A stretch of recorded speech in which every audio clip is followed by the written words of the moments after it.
Today is Saturday the 18th of April, 2026. This video was supposed to be a very fun one because we had the qualifying race of 24 hours of Nürburgring today with great names, great weather.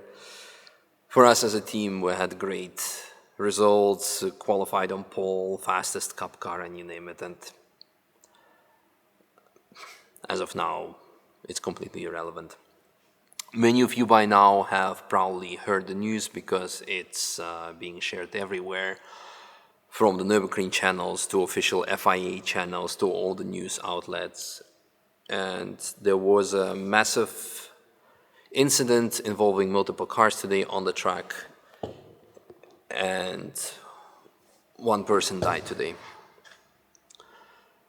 The reason why I'm making this video is I want to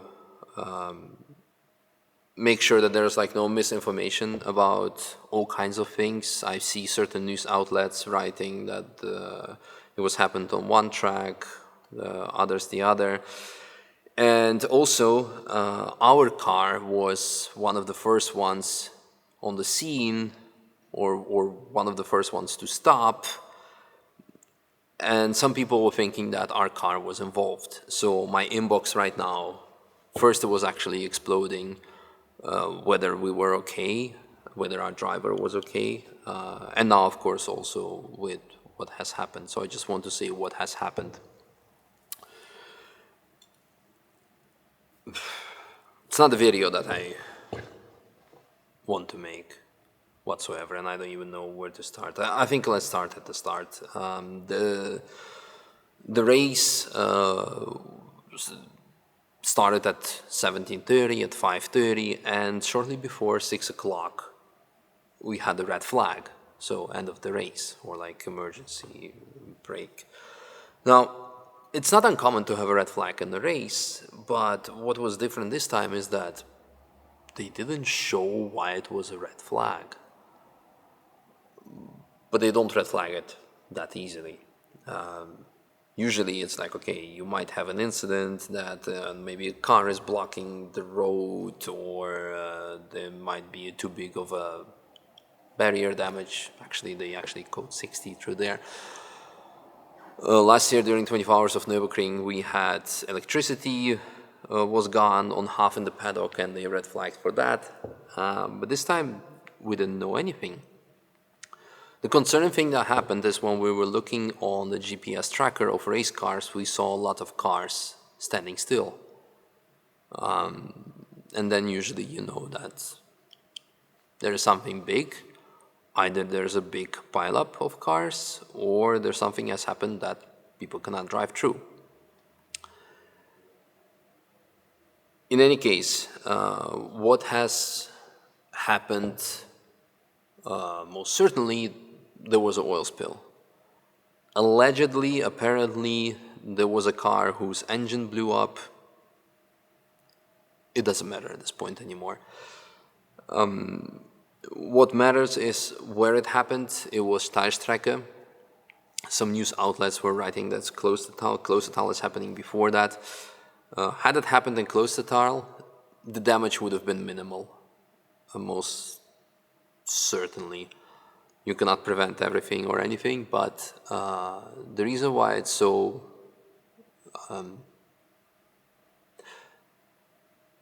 messed up for it to happen there is because Charoudin is a heartbreaking zone where you arrive with between 200 and 230 kilometers per hour, depending on the car that you're driving. It's a heartbreaking zone, and if you cannot go on the brakes because there is oil, then you're flying into the wall with between 100 and 200 kilometers per hour. Now, nowadays the cars are extremely safe. I've been in a fair amount of incidents myself. The racetracks are extremely safe. But there are certain freak scenarios that no safety system, emergency system, or you name it, will save you from. And this was one of those scenarios. The problem here is that it was, as mentioned, it happened less than half an hour into the start of the race. So all the groups, all the classes, they were still dogfighting with each other. The difference between like 20, 30 cars was maybe like 30 seconds when you look at the top classes. So basically what this means is if something happens, then yeah, there are multiple cars going to be involved. I apologize if I'm rambling again. I don't even know what to say. I do not even want to say anything, but I think I already said that the reason I'm saying it is because our car arrived, one of the first ones to the incident. Like, it's such a fog right now in my head. Anyway, there was a multi-car crash, and unfortunately one of the cars got sandwiched between the cars or was hit by other cars as well. And the driver, Juha Miettinen, one of the locals, he afterwards passed away from the sustained injuries. It's messed up. Every time something like this happens, it's messed up. There is no, like, don't even want to talk about it, but kind of need to talk about it to remind ourselves that stuff like that can happen, that you draw the conclusion to yourself, for yourself. What I want to say is that even though I didn't know Juha like great personally, I've known him in a way that I've always seen him in the paddock. I have seen him a lot of track days. You guys have seen his cars a lot on my videos. He was racing the E90 BMW 325. I was racing against him, I think, at some point back in 2021 or so when I was driving E90 myself. You saw his cars in the early days of the vlogs when I was doing car spotting. He had a 991 GT3 RS with a F1 style sticker on the bonnet, but it said TF1, like Touristenfahrten, safety car. He had a very fast GR Yaris, a blue one with MPP sticker on it, that we have seen multiple times fly on my onboards past me. Or if I was driving a much faster car, then I could maybe keep up with him. But what I want to get at is that he was always friendly. He and his teammate Dan were one of the friendliest faces in the paddock. Always smiling, always saying hello, always asking how things are, and always sharing love for the Nürburgring and for the track and for the motorsport. I cannot even think what Dan, his teammate, is going through right now, or his teammates, his form, a lot of people involved.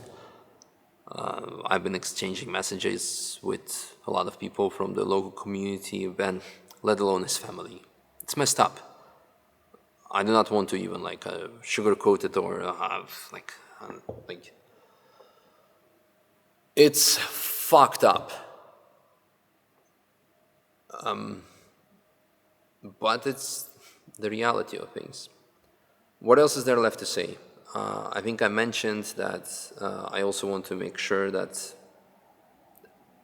as silly as it sounds, we are all right, because again, our car was in the like park close to it. So some people were thinking we were involved, we were not. Our car is fine, we're okay, everyone is getting physical help, people are outside of the life-threatening injuries, people are getting also mental help. The race was cancelled for today, and it was not officially mentioned, but under the assumption that tomorrow at 1 o'clock there is going to be a minute of silence, it's the assumption that the race, tomorrow's race, will continue. I do not want to get into discussion whether it's right or wrong to let tomorrow's race continue. I think there's always going to be the wrong decision behind it. If you do it, you are not honoring or respecting anyone. If you don't do it, then people are gonna be upset about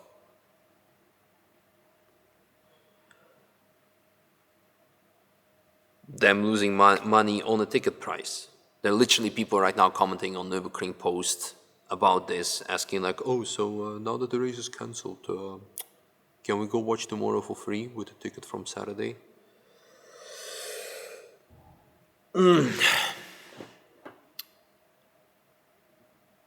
I'm gonna go to my wife and kid.